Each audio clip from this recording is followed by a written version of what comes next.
living in Utah for a long time. I actually grew up in Oregon, but I was living in Utah doing school, and so we knew about, obviously, the mainstream Mormon church is very prominent there, but the FLDS, the fundamentalist church, which is where the three boys that are exiled that we follow, I mean, there's hundreds of boys that are exiled, but we follow three of them, and they were difficult to get to. I mean, once we got introduced to them, there was a sort of this underground railroad of kids.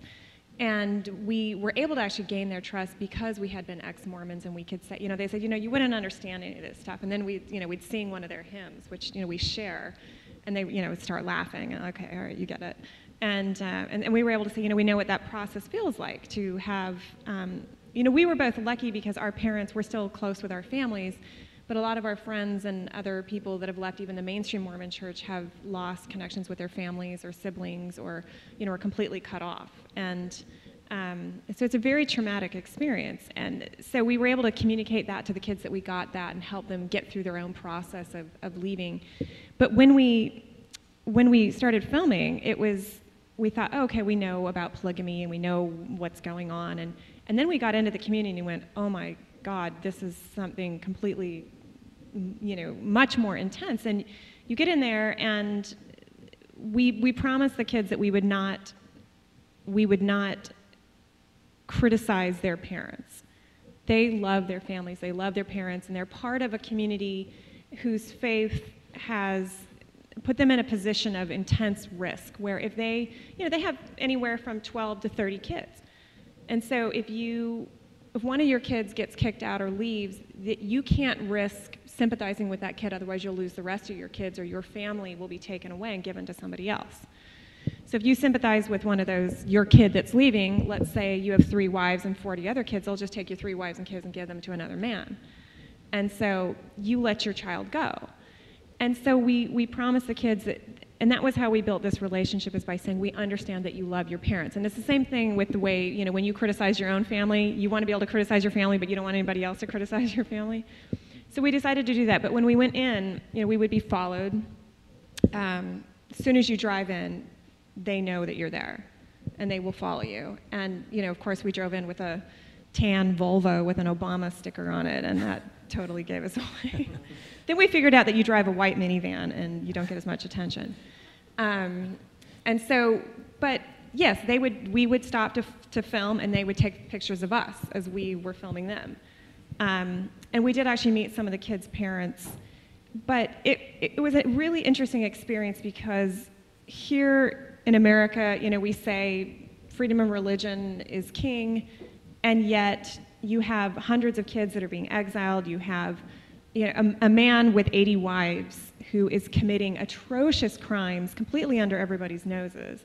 I mean, from rape to tax fraud to welfare fraud to money laundering. And you're talking about Warren Jeffs? Warren Jeffs, excuse me. So the prophet Warren Jeffs, who is now on trial in Texas. And so you have a kind of, and we've seen this with Waco, and we've seen this with different things like that, where these groups are essentially, because they're underground, if they aren't being persecuted, they don't feel like that they're working hard enough, or that, and I mean that in sincerity, because it's a sort of us against them. And so it was an interesting experience trying to sort of point fingers at Warren Jeffs without reviling an entire community.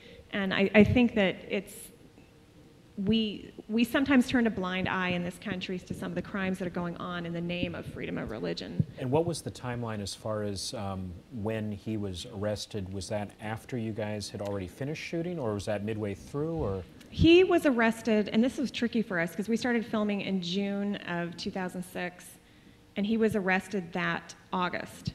He had been on the lam, running from the FBI. But then there was a whole process of his trial, and one of the girls that we knew was supposed to be a witness and then was threatened, and her kids were kidnapped. So she pulled out of the trial. And then we were in the process of actually helping another young woman escape, who we helped escape 5 times to avoid a marriage, an underage marriage, at 14. And so it got, so we ended up getting involved in in the law and stuff like that. But so you don't always realize that it's there, and I think sometimes, and we get a lot of these questions after screenings, is what is the state of Utah doing? But it's a really tricky thing, as I'm sure you guys have sort of experienced a lot of the same things. It exists, but how do you tackle it when our very laws actually allow some of this? And and for good reason. I mean, we all appreciate freedom of religion, but at what cost? And when it involves minors, I mean, adults are one thing, and that's where we sort of drew the line, is when it was minors.